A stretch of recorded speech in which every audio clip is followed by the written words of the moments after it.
Welcome to another edition of Language of the Gods, where we discuss issues and topics relating to metaphysics, astrology, and astrotheology. Here we delve into the dark recesses of hidden knowledge in an attempt to draw out the truth which has been suppressed and distorted by a sinister hidden hand over centuries of control and manipulation, as they work together towards their ultimate objective of global governance under an all-encompassing technological control grid.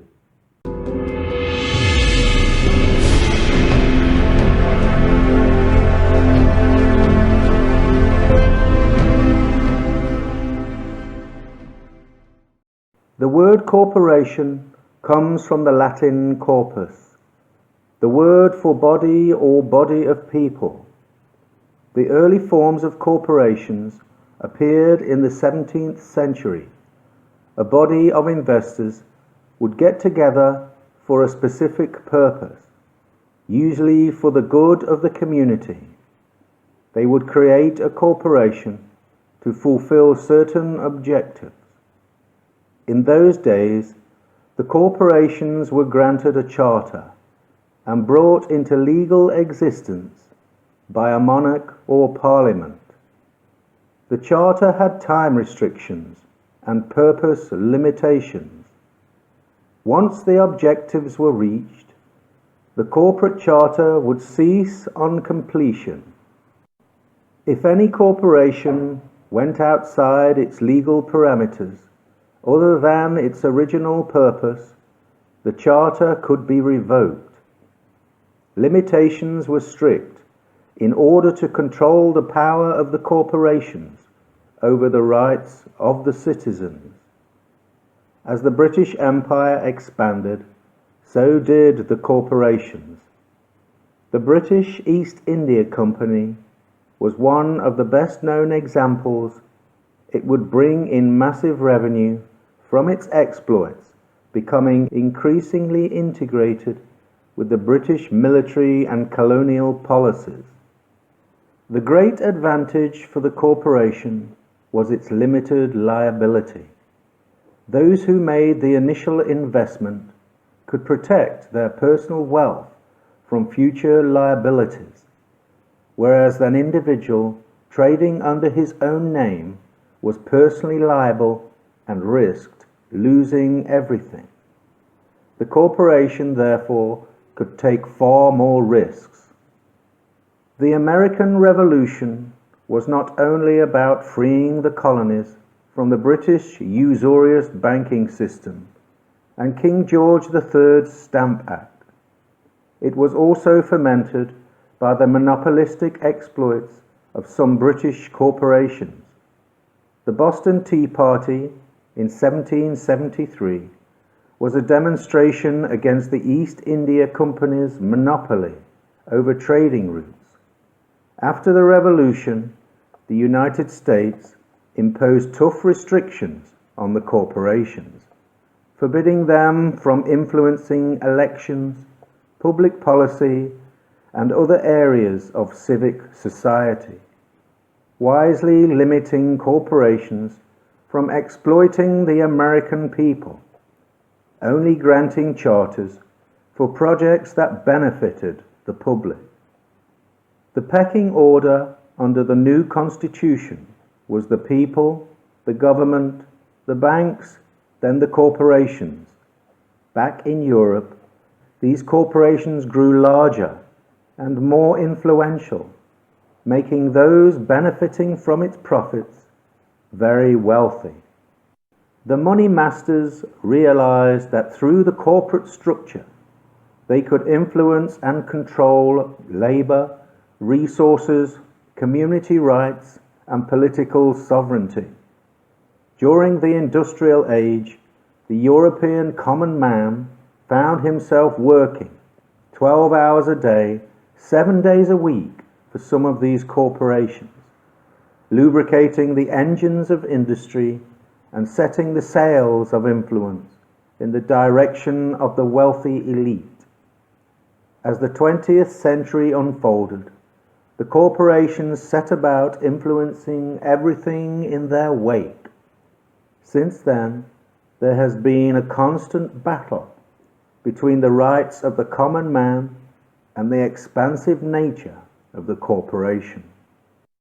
Corporations see humans as a resource commodity with no other value than economic. The whole nature of the corporation is psychopathic, with no empathy for humanity, expanding and consuming as it grows regardless of consequence. The corporations have now grown into international monsters, some having greater profits than the GDP of small nations. They swallow up local business, land, communities, and assets, morphing into beasts that our ancestors fought vigorously to restrain. They now finance most political parties, crushing the labor movements which were set up as a countermeasure to ensure fairness and equality. They attack and subvert regulation, allowing them greater scope for expansion and exploitation. Their tentacles have spread into nearly every area of modern life, influencing education, health, justice, entertainment, and even spirituality. The new pecking order is the banks, the corporations, the government, then the people.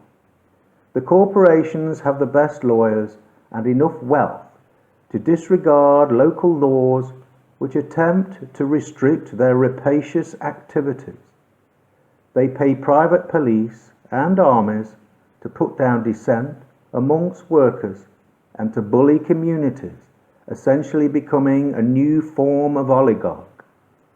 We are now living in a corporatocracy, where consumerism has become the new religion, with the television and mainstream media acting as an altar to which victims are preyed upon and sacrificed into debt. Political candidates are elected by the citizens, but ruled by armies of corporate lobbyists, passing whatever legislation is needed to keep the money rolling in. Franklin D. Roosevelt made a speech on April the 29th, 1938, a message to Congress. The first truth is that the liberty of a democracy is not safe if the people tolerate the growth of private power to a point where it becomes stronger than the democratic state itself.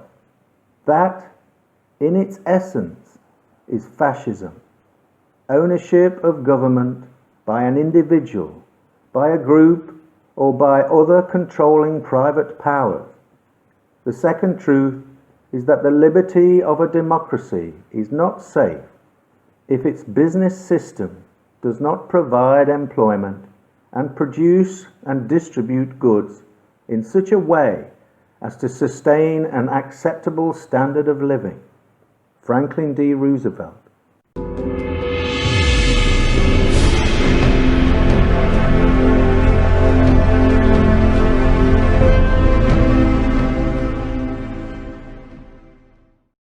There are two types of laws in this world: the law of the land, common law, and the law of the sea, universal commercial code, maritime admiralty law. In order to conduct business on an international basis, one country trading with another, a strict business code was adopted, based on Roman Vatican canon law. Ships would traverse the globe exchanging goods under this system, backed up by naval pursuits if the law wasn't adhered to and contracts weren't fulfilled. In order to do business fluently under UCC law, a legal fiction had to be created so the flesh and blood human could conduct business with corporations under the jurisdiction of its statutes. This allowed things to be done in law which, without the legal fiction, would not be possible. Throughout the 19th century, corporations expanded their influence, dominating commerce. It was therefore necessary to incorporate the common man into this process, turning him into a commodity.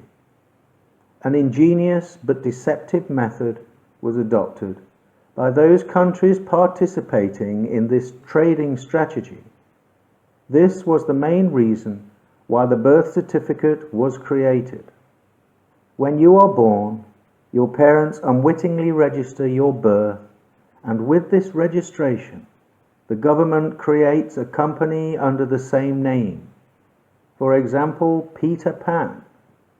From that moment on, all official documents denoting the legal fictitious company bearing your name will use capital letters. As the company was a creation of the government, it is also they that own and control it. The great deception here is that they did not tell you this. They also did not want you to know, so they could use this company as a tool to attach liabilities to the real you and secure future government borrowing with your legal fiction as security. Most people are unaware that nearly everything has a legal fiction attached to it. The system can only survive if this is the case. You, the flesh and blood person, are not required under common law to acquiesce to the demands of the corporation unless you have a legal binding contract with them, a contract of full disclosure where both parties are aware of all aspects of the contract and both parties have provided a valid signature. Bearing in mind the majority of people are unknowingly acting for their namesake corporation, which throws into question the legality over full disclosure. The corporations can only do business with the legal fiction and has no control over the real person. Peter Pan, the company, was created alongside the flesh and blood boy, created and named by his parents, but in the absence of the knowledge of the existence of the company, people are led to believe that everything applies to the boy. When officials acting for the control system ask the question, "Are you Peter Pan?" what they really mean is, do you accept the liabilities for Peter Pan the corporation? When you agree by saying yes, you are unknowingly accepting the liabilities for the corporation person, which the control system own and use to establish their authority over you. The government and its institutions, all of which are corporations, have authority over you only by your consent. Statutes, acts of parliament only apply to the legal fiction, whereas common law applies to the flesh and blood human. Common law is simple and has evolved over hundreds of years. Parliamentary laws are vast, an endless stream of legislative statutes designed to find new ways of extracting wealth from the common flesh and blood person through the legal fiction he is unwittingly representing, designed to keep him in perpetual debt, working his entire life for a pension that vanishes on the date he goes to collect it. The transition into what is essentially a corporatocracy has been a long process. British corporations, as we understand them today, came into being in 1844 with a UK Parliamentary Act allowing the corporation to define their own purpose. The power to control them passed from the government to the courts. In 1855, shareholders were awarded limited liability, protecting individual wealth from the consequences of their corporate behaviour. In 1963, the DUNS numbering system was introduced, allocating a unique number to each business entity. With minimal effort, you can discover that political parties, government institutions, and even your local police force have a DUNS number, signifying a corporation. When you do a search, you will discover that the House of Commons is a commercial company, the Labour Party is a commercial company, the House of Lords, the United Kingdom Corporation Limited, the Minister of Justice, the Bank of England, and every court and police force up and down the country. Even the Secretary of State for Trade and Industry is a company.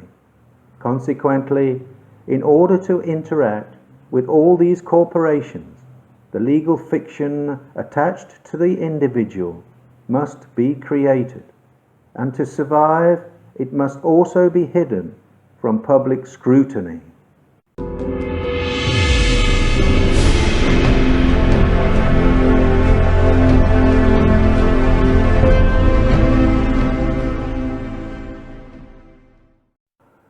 We must go back a long way in history to appreciate where this all began and why it is the way it is.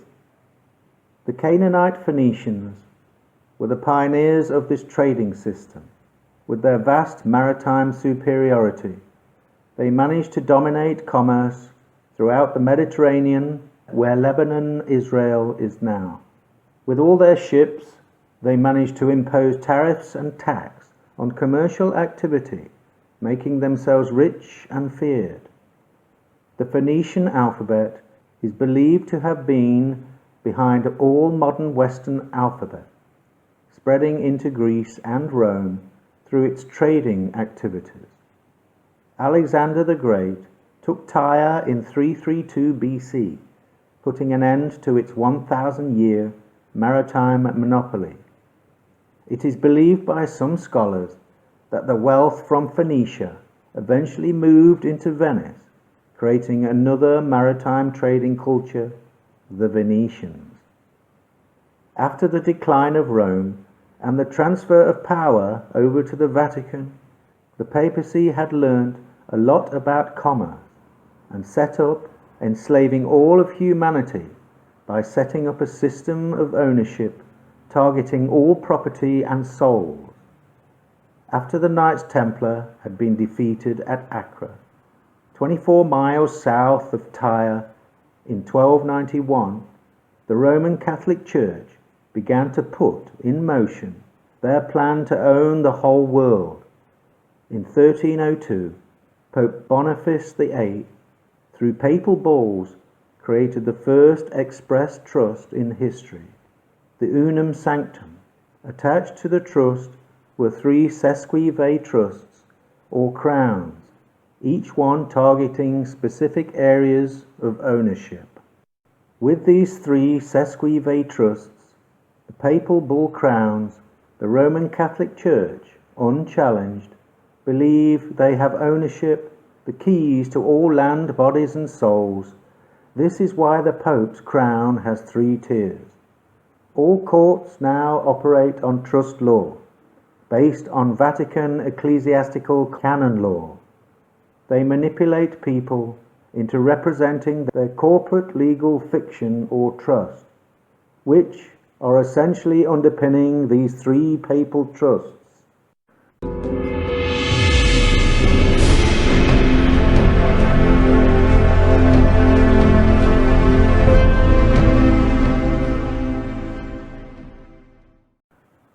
After the American Civil War, the United States was in a terrible financial mess.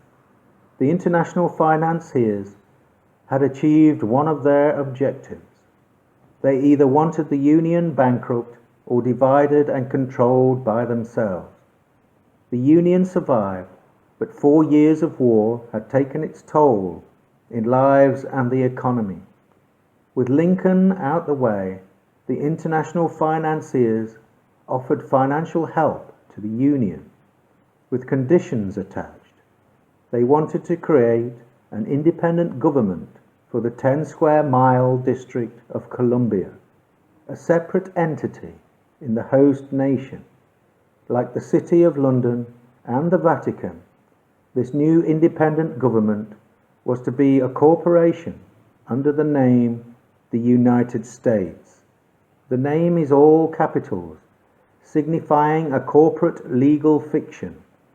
On February the 21st, 1871, the 41st Congress passed the Act of 1871, an act to provide a government for the District of Columbia.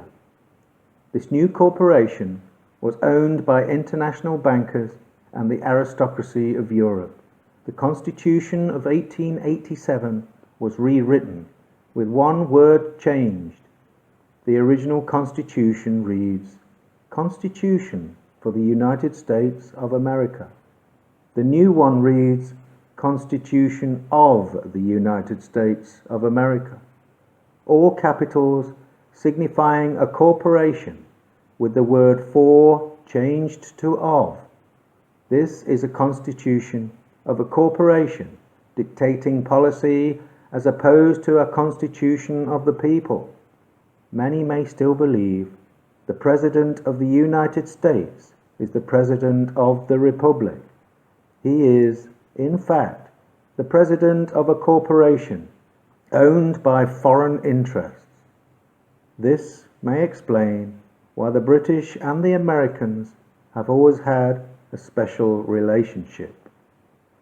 When the United States and Britain, under their special relationship, decide to expand the influence of democracy throughout the world, in reality, they are using democracy as an excuse to make the world safer for banking, usury, and corporate ecclesiastic commerce, helping them to gain a greater monopolistic foothold in whatever country is next on the list. This is essentially globalization. The American war machine is nothing more than a group of companies lobbying the corporate government for a greater involvement in world affairs. They profit from mass slaughter and human misery on a global scale. Major General Smedley Butler of the United States Army said it best in his book, War is a Racket.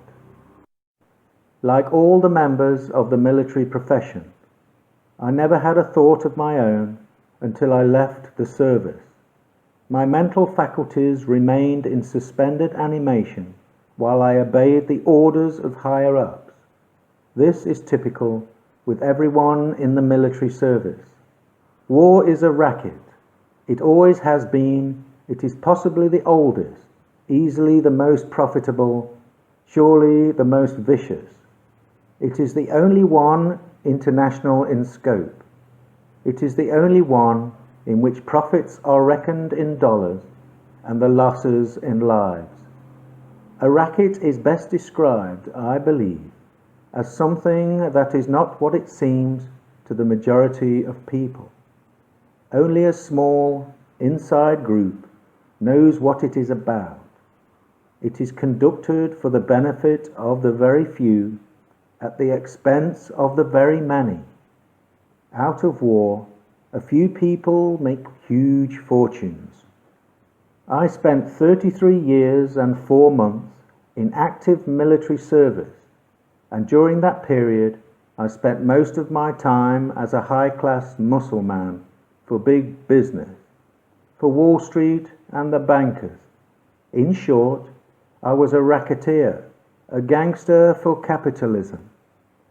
I helped make Mexico and especially Tampico safe for American oil interests in 1914.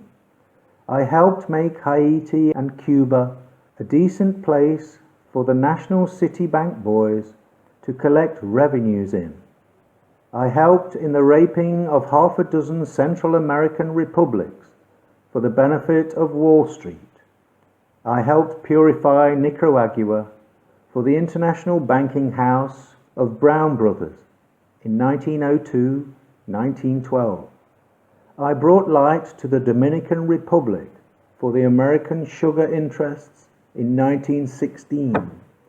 I helped make Honduras right for the American fruit companies in 1903. In China, in 1927, I helped see to it that Standard Oil went on its way unmolested. Looking back on it, I might have given Al Capone a few hints. The best he could do was to operate his racket in 3 districts. I operated on 3 continents. Major General Smedley Butler of the United States Army. War is a racket.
The commercial court system has evolved from the law of the sea, maritime admiralty law, a universal commercial code designed to allow the flow of business to take place between corporations and the flesh and blood person through the deceptively created legal fiction.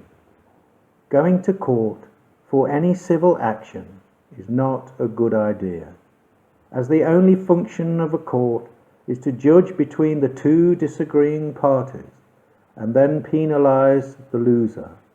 The court is not interested who wins or who loses, because the objective of the court is to make a profit as a commercial enterprise for its owners. Its purpose is to acquire money from anybody who is foolish enough to attend. A civil commercial court summons, which is really an invitation to go to court, is not in your name, but in the name of the legal fiction which they are hoping to fool you into representing. The modern commercial court is effectively a representation of a ship, exercising its authority under the law of the sea. The judge will try to entice you into representing the legal fiction by asking, "Is Peter Pan in court?" or "Are you Peter Pan?" By answering yes, you are unwittingly accepting responsibility to representing the fictitious corporation known as Peter Pan, where liabilities will be placed upon you. A recent case took place in the United Kingdom, where the local council took Roger Hayes to court for failure to pay his council tax. On the 11th of January 2011, the County Court of Birkenhead conceded to the right of Roger Hayes to act as a third-party representative for the legal fiction of Mr. Roger Hayes. In essence, the court agreed that they were two separate entities. Following is the court transcript from Roger Hayes. Judge, can we first find out who is in the court? Is Mr. Roger Hayes in the court? Me, sir. I am third-party representative for Mr. Roger Hayes. Judge, are you Mr. Roger Hayes? Me? No, sir. I am the third-party representative for Mr. Roger Hayes. You may address me as Roger. Judge, I will not address you as Roger. I will call you Mr. Hayes. Me? Sir, I am not Mr. Hayes. The court is required to address me as I request, and I request that you address me as Roger. Note: court protocol dictates that a defendant or respondent can be addressed the way they choose. The judge then referred to me as the gentleman, but avoided referring to me as Mr. Hayes. Judge, if you are not Mr. Roger Hayes, then I will take note that Mr. Roger Hayes is not represented in court. Me? In that case, sir, you will have to also note that the counsel is not represented in court. Note: this would mean that the case would have to be dismissed, finding for the defendant, because the plaintiff have not appeared. Judge, I concede that the counsel has representation in the court. Me? Then you will have to acknowledge that Mr. Roger Hayes has representation in the court. We are all equal in the eyes of the law. If counsel has third-party representation, then so does Mr. Roger Hayes. The counsel is a corporation, and so is Mr. Roger Hayes. Judge, Mr. Roger Hayes is not a corporation. Me? Yes, it is. Judge, no, it isn't. It is a person. Me? A person is a corporation. Judge, no, it isn't. Me? Define person. Judge, I don't have to. Me? Then let me do it for you, sir. A person is a corporation. Note: this is defined in a law dictionary. Sir, are you familiar with the Spiljak Act of 1666? Judge, I am familiar with many laws. Me? Sir, I asked if you were familiar with the Spiljak Act of 1666. If you are not, sir, then with respect you are not competent to judge in this matter, and that gives rise to a claim of denial of due process. Judge, let's hear from the counsel. Me? so we can only move on to the Council's presentation when the court has confirmed that Mr. Roger Hayes is represented in court. Judge, fine. And the case continued with me, Roger Hayes, acting as third-party representative for the legal fiction Mr. Roger Hayes, and with the judge eventually telling the council to go away and prove its case. The judge was obviously very keen to avoid a charge of denial of due process that is a challenge to his competence. It was much easier for him to side with me and pass the buck back to the council. Smart judge. It is interesting to see how the deception of the legal fiction, a corporation, is vigorously upheld by courtroom employees eager to impose the will of the control system, either through ignorance or a subconscious consumption of expectation of the corporate persona. The police or policy enforcement officers have deviated from their initial role as constables, defenders and upholders of constitutional common law, to a new dominant role as statutory tax collectors for corporate government legislation. Police forces are now commercial enterprises dedicated to creating profit. They extract our money using various forms of penalty notices and fines. Police officers take an oath of office, which gives them authority to uphold common law. Many police do not appreciate the difference between optional legal statutes and lawful common law requirements, which are not optional and apply to us all. In order for the police officer to extract money from the public, it is essential that the officer persuades the person into representing and taking responsibility for the legal fiction of the same name. His first attempt at establishing authority over you is to ask for your name. This is not an innocent question. There are many legalese questions designed to trap you into contractually representing the legal fiction. The officer may ask, "Do you understand?" In legalese terms, he is trying to establish authority by getting you to stand under his official capacity.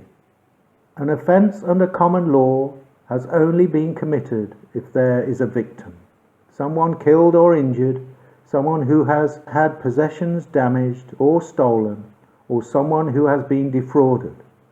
If the police officer continues pushing you to agreeing to pay his corporate fine, then a good question to ask might be, who is the victim? Or, what is the charge?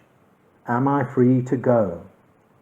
The police officer now has a problem because you have not agreed to represent your legal fiction, binding yourself to his legal statutes. By not being aggressive or offensive, you have to be careful not to fall under his legalese traps. Otherwise, you become subject to his legal, not lawful authority. It is all a big game, carefully crafted in order to extract your wealth in a perfectly legal way. Most governments are now corporations. We essentially live within a huge corporation. Behind the scenes, the global corporate control system is co-owned, either at board level or at shareholder level. It could be argued that through co-ownership of all the key corporations, that the entire global structure is one giant corporation, the owners of which are likely to be the same group who own and control the major private central banks. It has become virtually impossible to live a life on this planet without having some form of corporation imposing its will upon you. The course and direction of human evolvement is now more or less in the hands of these giant interlocking entities through the implementation of new legislation and corporate procedures, insurance requirements and media manipulation, humanity is programmed to compete against one another for the best deck chairs and the best view on the Titanic, willfully ignorant and oblivious to the direction the ship is heading, working hard to stoke the engines and maintain a well-oiled machine. The ship will go in one direction, the direction of greater corporate control and power consolidation into fewer hands.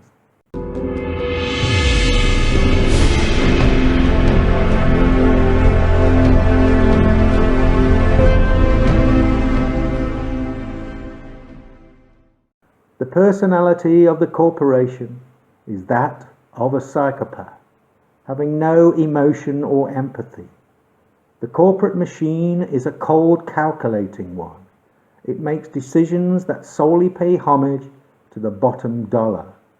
The well-being and needs of the human race come up a distant second, if at all. The government corporation is most definitely psychopathic in nature, attracting power-hungry psychopathic personalities into its midst. Power corrupts, and absolute power corrupts absolutely. The ambition of the government corporation is to advance the globalization agenda at the expense of sovereign nation-states and the wishes of its people. They will have globalization whether they like it or not. The government corporation will use all force necessary to achieve its corporate objectives, sometimes deceiving its population and its young men into fighting a righteous and noble fight. Most people in the West go to work daily for some form of corporation, devoting their minds, bodies and souls to what they believe to be progress. Small business, sole traders and family businesses are straining under the effects of the monopolistic corporate monsters growing up around them. Corporate colleges and universities prepare and encourage each new generation to participate in this perpetual New Age corporate collective. There are, in simplistic terms, two main types of psychopathy: the natural psychopath and the environmental psychopathic persona. A balanced individual is one who possesses good communication within all three realms of consciousness: the focal, sub, and higher mind logos. The psychopath, on the other hand, has a flaw in the connection to higher mind. It is often said that they have no soul. All they have is the untethered focal and subconscious, with an inability to self-regulate through universal law, which comes from the higher mind connection to the logos, a regulating mechanism which governs the majority of those who are considered as decent people. Furthermore, like the psychopath, the corporation's externally projected image becomes paramount.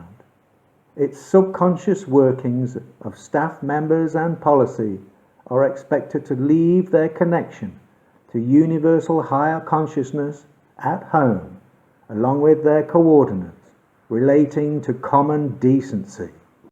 Having the status of a person, the corporation falls within the parameters of a natural psychopath. The other aspect here is that within a collective environment, you generally take on the persona of the people and environment you associate with. This creates the type 2 psychopath, the environmental psychopathic persona, people who are not generally considered to be natural psychopaths, but become heavily influenced by their peers and their environment to behave in a psychopathic manner. A good example of this would be the armed forces or the police force. In our modern plurocratic corporatocracy, we have created the perfect environment for the natural psychopath to thrive. gaining power up the ranks of the corporations. They sit comfortably, feeling at home in the psychopathic environment of these large corporations, influencing all those around them into behaving in a similar fashion. People with a balanced connection to source may feel a conflict of interest in such an environment. Their healthy connection to the higher mind should trigger their conscience to move away from this unhealthy situation. If they decide to stay, they will be swimming against the tide emotionally, running the risk of a mental breakdown. Large corporations seek out functioning psychopaths to work within the higher levels of its structure. These people are able to detach themselves from humanity and push the interests of the psychopathic corporation to the next level. They can order the deaths of thousands without feeling any adverse emotions, while continuing in their quest for narcissistic perfection. Our history is full of these types of people. Once they reach the top, in government, gaining total power, people die. They die in the millions. This is known in academia as democide, the murder of any person or people by their government. The number one cause of unnatural deaths on the planet over the past 120 years is known as democide. When your government kills you, it is estimated that over 260 million unarmed civilians have died at the hands of psychopathic, untamed, out-of-control governments from the beginning of the 20th century to the present. If you add military deaths to this calculation, the number is a staggering 350 million people murdered in this way. The next level of global control and dominance is likely to have low tolerance for dissent. As before, any new form of global government, unchecked, could find new ways to implement democide on its unarmed and unsuspecting population. This time it can be subtle, with the desire to take full control over all aspects of life and society, working towards a future of sustainable development. They want global governance, a unified global economic system, a global army to quash dissent, and a reduction in population to a sustainable level by phasing out what some describe as useless eaters. In June 1979, a monument was erected in Albert County, Georgia, in the United States. By unknown persons, it supports the idea of sustainable development and depopulation, known as the Georgia Guidestones, a granite monument conveying a message, a set of 10 guidelines in 8 modern languages and 4 ancient languages. Today's global population is approximately 7 billion people. The proposal is to reduce this down to a mere 500 million, a staggering 93% reduction. There are many different types of governance, many different names for various levels of subordination under a command and control structure. Simplified, it is the amount of power the control system has over the individual that differs. Only 2 forms of governance exist in a practical sense. They are oligarchy, ruled by a few, or a republic, ruled by law.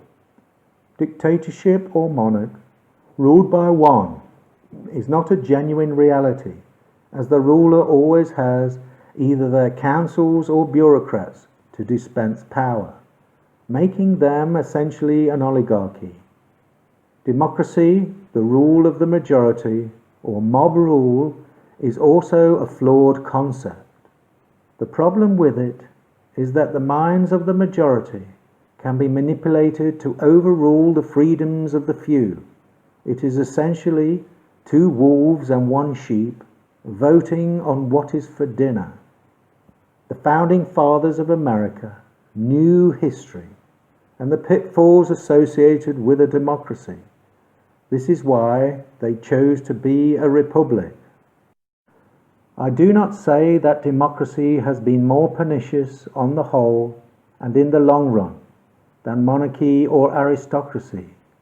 Democracy has never been and never can be so durable as aristocracy or monarchy. But while it lasts, it is more bloody than either.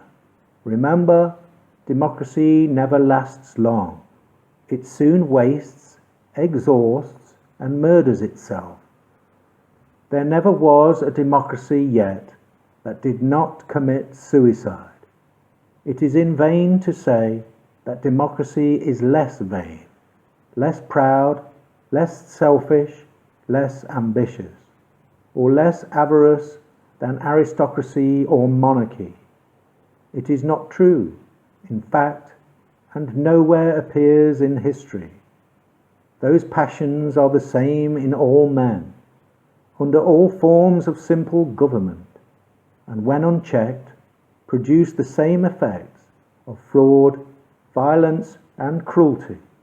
When clear prospects are opened before vanity, pride, avarice, or ambition, for their easy gratification, it is hard for the most considerate philosophers and the most conscientious moralists to resist the temptation. Individuals have conquered themselves, nations and large bodies of men never. John Adams. It has been observed that a pure democracy, if it were practicable, would be the most perfect government. Experience has proved that no position is more false than this. The ancient democracies in which the people themselves deliberated never possessed one good feature of government. Their very character was tyranny, and their figure deformity. Alexander Hamilton. Throughout history, honest forms of democracy don't last long. They are soon swallowed up by powerful interests and turn quickly into an oligarchy. For this reason, it can never be a sustainable option for a sustainable government. It should also be noted here that the Romans began as a republic with 12 tables of Roman law, which limited government power, leaving the people alone to be productive. As time went by, the Romans moved towards a democracy, forgetting its essence of freedom and its proper limitation of government. They quickly went from a democracy to an oligarchy, ruled by a succession of Caesars, eventually collapsing under the weight of corruption and debt.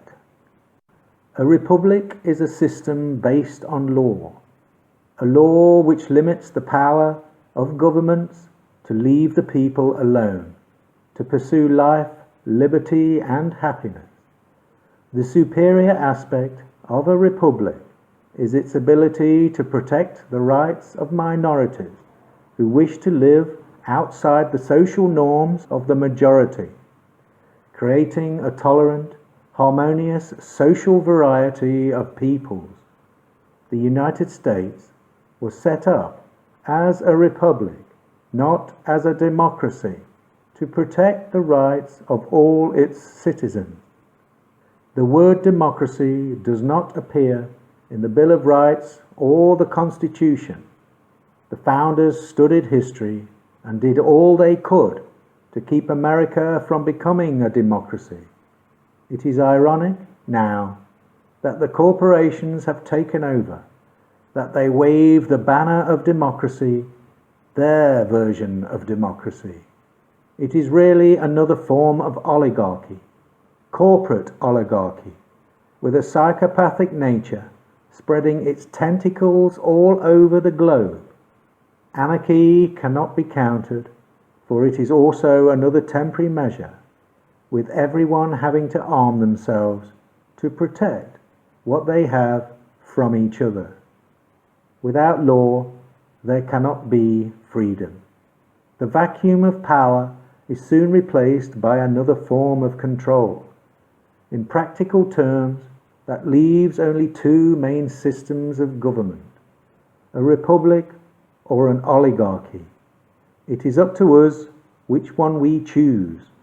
How free do you want to be? Some famous quotes about democracy. The best argument against democracy is a 5-minute conversation with the average voter. Winston Churchill. The difference between a democracy and a dictatorship is that in a democracy you vote first and take orders later. In a dictatorship, you don't have to waste your time voting. Charles Bukowski.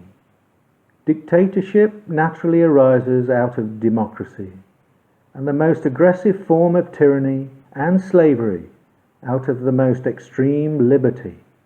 Plato. Democracy is the road to socialism. Karl Marx. The tyranny of a prince in an oligarchy is not so dangerous to the public welfare as the apathy of a citizen in a democracy. Charles de Montesquieu. Democracy is a pathetic belief in the collective wisdom of individual ignorance. H. L. Mencken. Propaganda is to a democracy what the bludgeon is to a totalitarian state. Noam Chomsky. The corporations cannot expand to the extent that we see today under a republic. The strict limitations on adverse power over the people is not advantageous to them. The corporations can thrive within a democracy, and more so under an oligarchical democracy. This, according to Franklin D. Roosevelt, is corporate fascism. The control system works for and perpetuates its system of control, fiercely gaining more power and more resources, ultimately enslaving and diminishing the freedoms of the individuals within its grasp. We now operate under a tiered system. At the top, there is a small group of wealthy families who own all the major banks and corporations, controlling humanity through mechanisms of managed scarcity, with economical models requiring permanent growth and endless consumption. They employ vast armies of people to harvest the earth's natural resources, who slave in factories to produce inferior products which break once out of guarantee. This built-in life obsolescence, designed to keep demand up, will eventually turn the whole planet into one giant rubbish dump. Participants of this system are so busy running on the treadmill, devoting their time and energy, unknowingly keeping the rest of their fellow humanity in servitude. On the whole, they are willfully unaware that they are feeding a beast which will eventually devour them.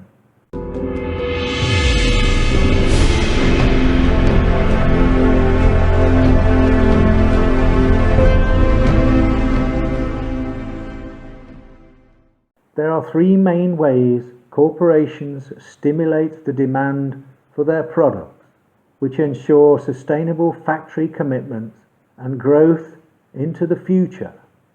Design, pricing, and built-in obsolescence, all used to gain market share and to seduce consumers into buying things they don't need, to impress people they don't know with money they don't have, to prop up an artificially created debt-based monetary system that creates money out of thin air, pushing more debt onto the shoulders of each new generation. Planned obsolescence is a subtle, secret mechanism at the heart of the modern consumer society. In the early part of the 20th century, manufacturers took great pride in their products, offering goods which would last, even outliving the consumers who purchased them.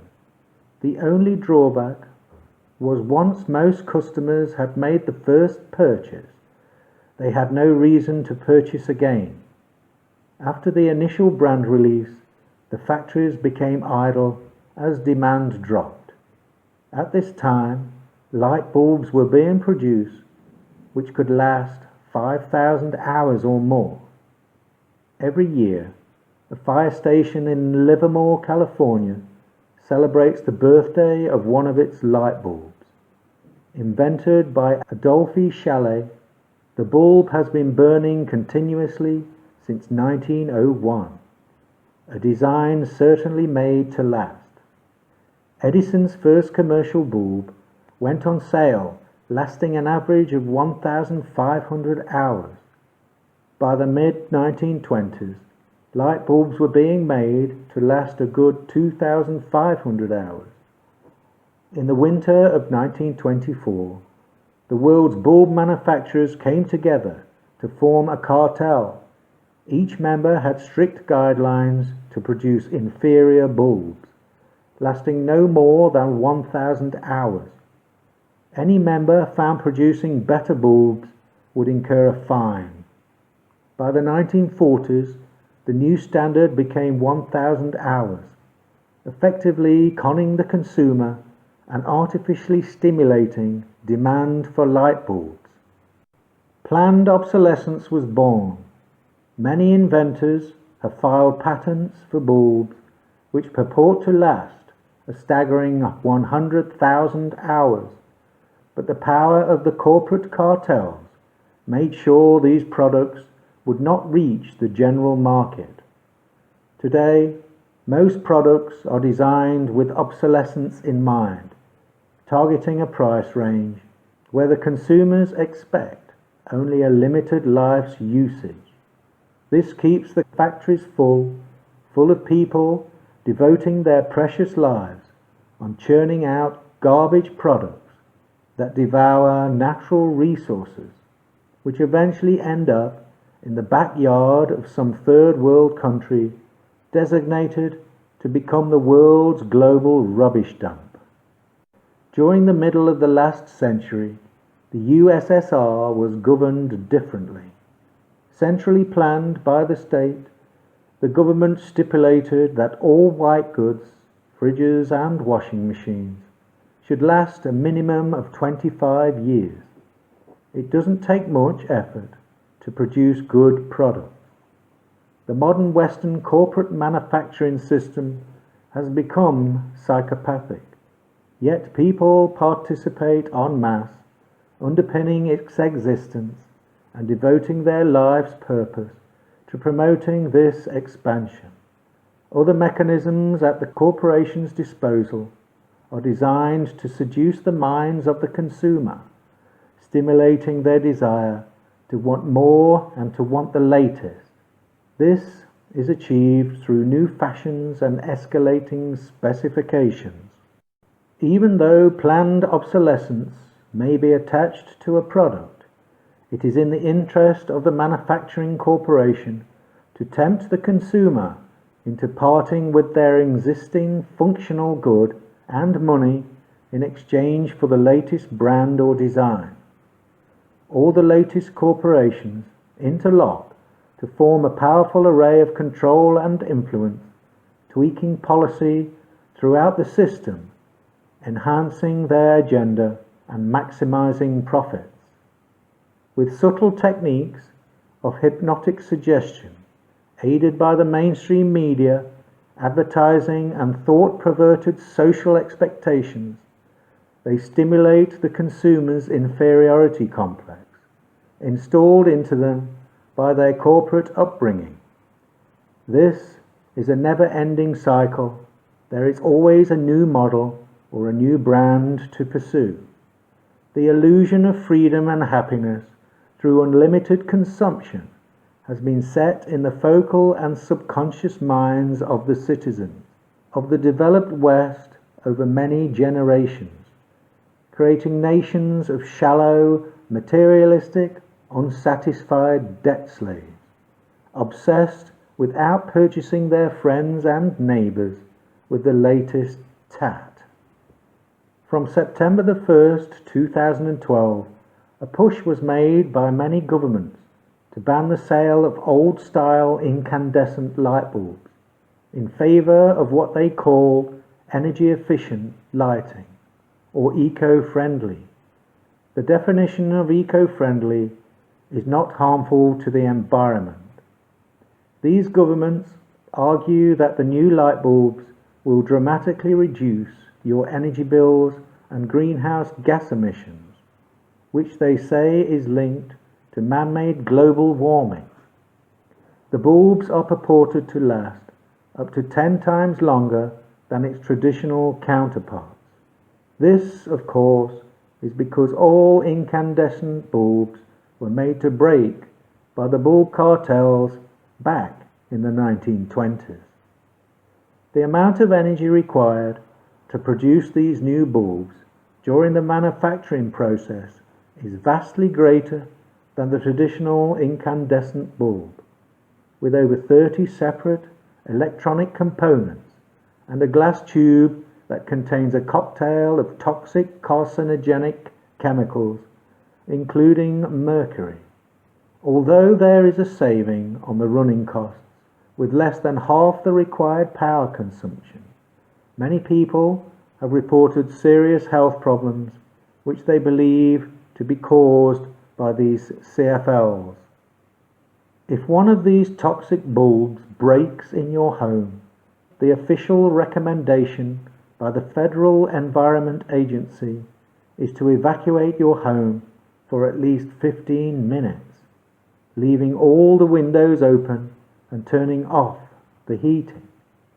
It is estimated that only 10% of these CFL bulbs are disposed of in the proper recommended fashion, leaving over 90% to pollute and toxify waste dumps and other areas of the environment in which they end up.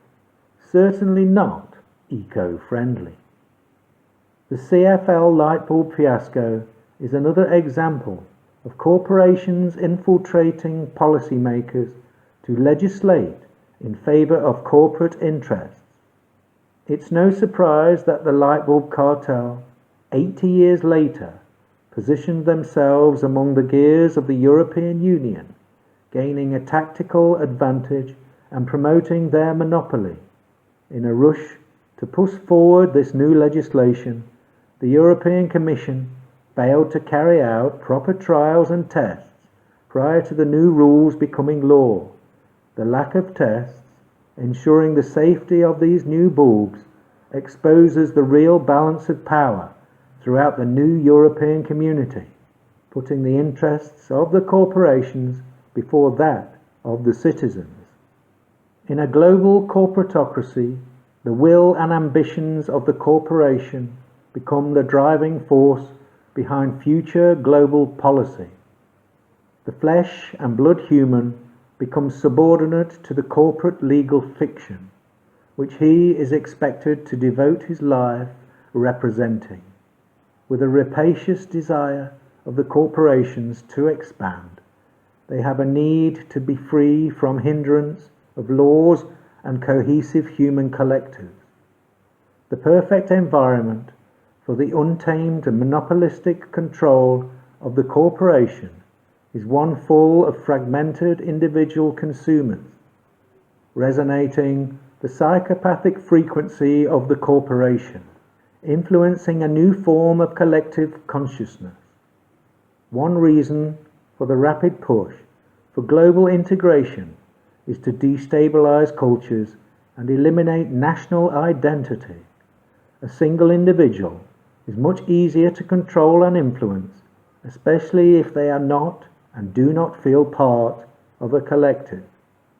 An individual, through hypnotic suggestion and subliminal messaging, can be made to do and want just about anything. A strong collective consciousness has the power to resist this influence. The modern forced integration policy which has been going on for decades, is gaining momentum. They say they want multiculturalism, but that already existed. The world was full of a multitude of independent cultures. The term multiculturalism is a misnomer. It is another disguise for the real agenda. They are trying to produce a global monoculture. A culture is a people with a certain way of thinking, behaving, working, dressing, etc. They have their own traditions, language, and unique identity. To take them away from their culture is to dilute and break their tie to that collective. If you shake the planet up like a jar of multicolored marbles, you end up with a mass of individuals which produces a monoculture. Those traditional collective communities who shared the same unique values and identities would no longer exist. This whole monoculture project is for the benefit of the corporations. It is not designed to benefit the community or the individual. The nature of the new corporate educational system is to churn out effective participants in this global corporate game of consumption. They graduate with all the right degrees of corporate compatibility, unaware of the mechanisms in place controlling them. Given false coordinates to mislead and confuse, wrapped up in debt, they eagerly position themselves as willing servants to their new corporate masters.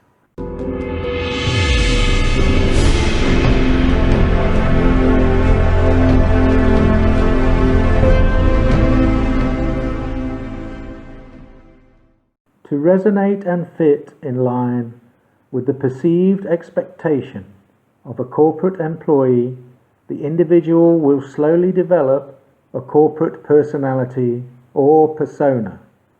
Similar to an actor when playing a role, their focal conscious expression takes on a serious Saturnian energetic overtone, aligning oneself with the corporate identity.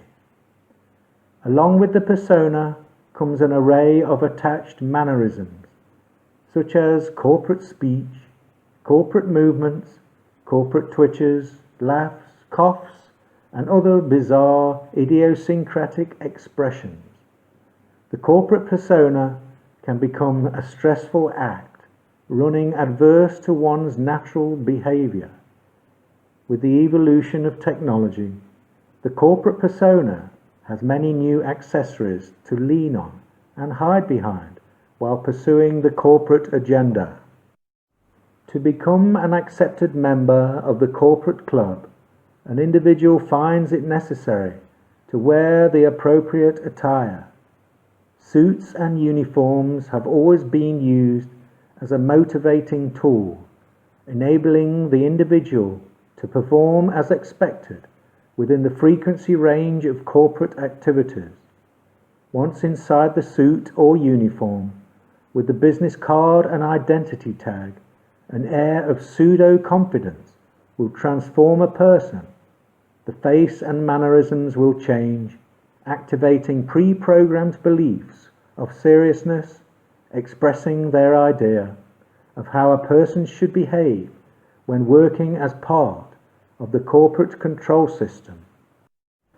As the control system develops, gaining more power and influence, members of the community will take on some form of corporate persona. Depending upon their own unique set of circumstances, people will identify themselves with a pre-programmed belief of how specific groups behave. The doctor, the builder, the lawyer, and the policeman, each one distinguishable from years of media insinuation and categorization. A suggestive belief of how each form of corporate persona is to conduct themselves within society. If all forms of organization and control are removed, the individual loses the artificial benchmark of the corporate role model, and when left with only themselves to rely on, without external distractions, they should develop their own uniqueness, finding equilibrium and clarity within all forms of consciousness.